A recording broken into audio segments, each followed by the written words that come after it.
All right, hello, my name is Addison, and I'm going to be giving my midterm oral assignment for Psych 516. I'm going to be working through a total of 5 questions today, ranging anywhere from historical events to modern day, and really just looking at how we as organizational psychologists can assist our employees and our organizations in being the best that they could possibly be. So let's go ahead and start with question 1. How have recent historical events affected the course of research in organizational psychology? Give an example of the event and the resulting outcome. All right, so almost all new research concepts seem to be birthed from a problem that needs a solution. Anytime we're looking at any sort of research, it's a problem in today's society that needs a solution, so we have researchers jumping in to go ahead and assist with getting those problems solved. So 9/11, Jackson Bright talked about this in their organizational psychology book, and I think that's a great example of an event that really, truly shaped history in every aspect of the word from that point forward. We see that in organizations, we see that in airports, we see that really everywhere. I think anybody would be able to say 9/11 was really a turning point for much of the policies and procedures that you see today. So back before 9/11 happened, you used to see that organizations had emergency preparedness programs and policies, but they weren't necessarily to the caliber that they are now. Post 9/11, I think anybody who has really had enough memory to remember pre 9/11 and post 9/11 would tell you now that the emergency policies and things like that are so much more secure than they were back then, because back then you didn't have to worry about things like that. People did not worry about somebody hijacking an airplane. People did not worry about somebody flying an airplane into their office building. And I don't say that to be, lighthearted or anything, but it's true. It's not something that people thought about. So now in organizations, you see that they have these emergency preparedness programs and policies and trainings time and time again to make sure that their employees, God forbid anything like this were to happen, are ready to go. I think the same thing of school shootings. My mom's an educator, and in her classroom, she's had to go through several school shooting procedures and different things like that. And really, it's just shaped how the organization looks at safety as a whole. So, 9/11, I think of Sandy Hook, all these recent things that have really just shaped emergency policies and procedures and security in organizations. Next question, describe the socialization process for graduate students in this program. Is the program successful in socializing newcomers and creating job embeddedness? So I think this program does a great job of socializing students, especially online students. I was a residential student in undergrad and have switched to being an online student for my graduate program. And I was a little surprised to see actually how well this program socializes their students. So we all begin first with a course requirements checklist, which really just teaches us students how to succeed, where to look for answers, why we're doing what we're doing. It's just a great way to really just kick the course off and start feeling like we're all together in this. The syllabus really outlines all of the assignments and professor expectations, which is great.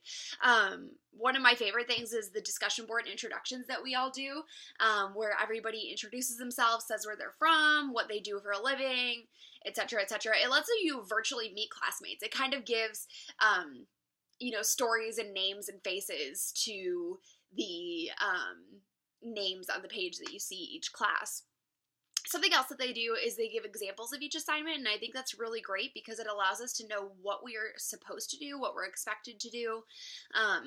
That's just a really excellent way to give students confidence and security in what they're doing. So overall, I think the course is incredibly successful in socializing their students.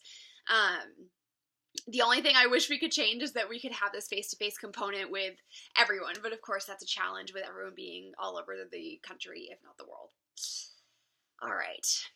How can organizations reduce or prevent work-family conflict? So this is a great question. This is something that I've really been working through in my own professional career, as I'm very new to working full-time in a professional setting.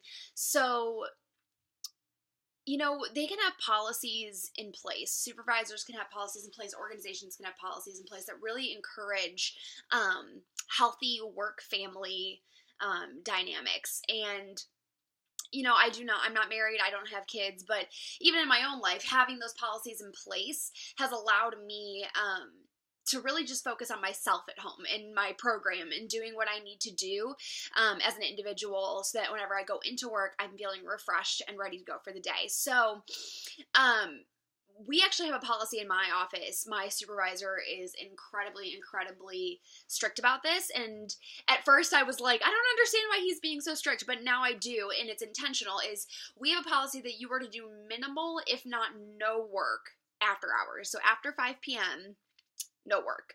And we do that intentionally because we work and work all day long, typically 9 hours a day. If you're coming home and answering emails and doing things like that, you're never getting the recuperation time or the self-care time that you really need to succeed.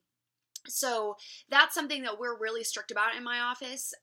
That's across the board. Salaried employees, everything. They really try to focus that as an employee, you are focusing on work at work and home at home. Another thing that companies can do is have family-friendly benefits in place. So whether this be sick days, vacation days, anything like that, really, that's always allows for a good, healthy balance. You don't see as many conflicts in the home because it's not like, okay, mom or dad always has to go and do the appointments because the other parent is working. There is that flexibility there. In my office, again, if you have a family emergency, if your child is sick, if you need to go home, it is no questions asked. They say, go home, take care of what you need to take care of, come back when you're able. And that just really promotes a healthy environment, both in the workplace and at home, because like I said, there's not conflict at home and there's not conflict at work. And it just really allows for a good and healthy environment. One of the other things we do that I also would encourage other people to do is we allow families to be a topic of conversation in the office. And I say that because sometimes I feel like that's something that's not often discussed. So as a team, we're constantly asking, how's your kids? How's your wife? Things like that. And it just allows this really open and honest area where we can be like, hey, we are people outside of the office and we have lives. And it just encourages, again, a good balance. All right, 2 more questions. So imagine you have been asked to develop a performance assessment program for employee development. What techniques could you use to adequately evaluate employee performance as comprehensively as possible? Think of Murphy's List, ? So again, I'm going to channel my own experience as well as my parents because I've discussed this with them.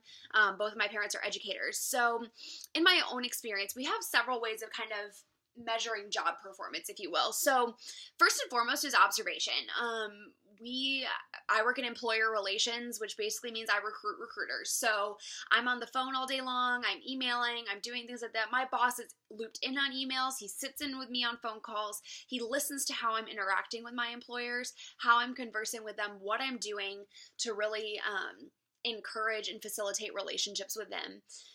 So that's a big one, is first and foremost just observation. My supervisor watches me do it and is able to evaluate me based on that. And I think I would implement that in any setting. It's good to have a supervisor who's, ideally the expert in that situation, watching you do what you're doing and making sure you're doing it correctly. Next is contribution to the team. Jackson Britt, I believe, called it innovation and creativity, which I think is an excellent idea. It's really just how you are introducing new ideas to the team, what you're contributing, what you're bringing to the table. And it can be hard to quantify that, but I think it's so important. So in looking at, a performance evaluation, analyzing, okay, what is this person bringing to the table every day? What is this person doing? Are they bringing new ideas? Are they implementing new things? I think that's a great way to judge job performance, because an employee who's really thriving and succeeding will want to bring new things to the table. They will want to introduce new ideas. And so I think that's a great indicator.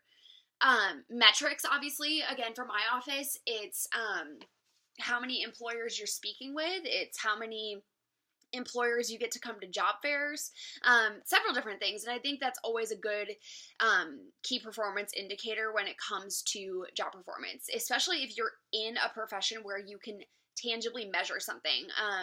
I know IBM utilizes sales goals, other companies like that. Like if you're hitting X number, you're successful. When I worked at Bath and Body Works, if you were hitting $100 per hour, you were a successful sales employee. And I think anytime you can implement that kind of metric into a job performance, it really just takes some of the subjectivity out, and is able to say, objectively, this person is meeting all of their things, doing what they need to be doing, and that kind of helps to also measure performance. Surveys are also a great idea. I know we do them in this program right here, as far as like course surveys, commenting on the professor's performance, commenting on were they helpful to me, did they respond in a timely manner, things like that. They could judge job performance, and that's something that I would implement in my own company as well. Sometimes the best responses you're getting are from the people that are experiencing your service or experiencing your product. They're going to give the most honest feedback. All right, last question. What are some possible common organizational constraints? How could they lead to counterproductive behaviors? So this is a great question, and this is something, again, that I've been really processing through in my own life, because it's easy to get caught up in many of these unproductive behaviors, and then all of a sudden, 6 months down the road, you've realized you've fallen into a really negative behavior, pattern of behavior in your office. So constraints can fall into two categories. The first is person-based. The second is situation-based. Person-based, I think of like self-control issues, anger, sadness, things like that, where an individual has a hard time controlling their own emotions. Narcissism is also a large one that plays into this. Situation-based, lack of time, lack of resources. So if we're putting these couple of things together, what do we get? It can be anywhere from like, you have people that are gossiping in the office. That's not productive. It doesn't lead to positive environments. It leads to just tearing people down. Not good. But it can also go as far as like abuse in the workplace. If you think of somebody who has self-control issues, is narcissistic, and feels like they don't have time for you, they're not going to treat their employees well. They're not going to treat their coworkers well. It's really easy for each of these little key components, things that maybe you see but you don't really think of as a big deal, to become a big deal down the road. So, for example, if you have a supervisor, like I said, who they're easy to anger, they feel like they're more important than everybody, they feel like they don't have the time for you, you might see them snap at people, you might see them put policies in place that are not, productive to the environment, you might see them, unfairly target somebody, different things like that. It's all very, very, very simple to become a problem in the workplace. And it's something that we as organizational psychologists really have to monitor and analyze how we can present solutions to those problems. All right, so that concludes my midterm oral assignment. Thank you so much for listening, and I hope you have a great night.